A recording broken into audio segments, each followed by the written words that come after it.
Kegiatan Olimpiade Olahraga Siswa Nasional atau O2SN, Festival Lomba Seni dan Sastra Siswa Nasional atau FLS 3N, serta Pentas Pendidikan Agama Islam atau PAI, merupakan ajang seleksi awal untuk menjaring bibit unggul peserta didik baik di bidang olahraga, seni dan sastra maupun bidang keagamaan.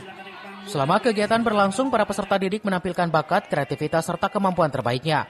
Ajang ini juga menjadi momen bergengsi bagi siswa untuk mengukir prestasi, sekaligus menumbuhkan rasa percaya diri dan sportivitas. Olahraga tradisional sama O2SN. Jadi semuanya ada 37 mata lomba yang kabupaten. Kalau juara satu nanti ke tingkat kabupaten nih, juara satu. Tapi juga lihat di kabupaten itu dilanjut apa enggak. Karena dengar-dengar sekarang ini katanya di tingkat kabupaten itu ada efisiensi anggaran. Jadi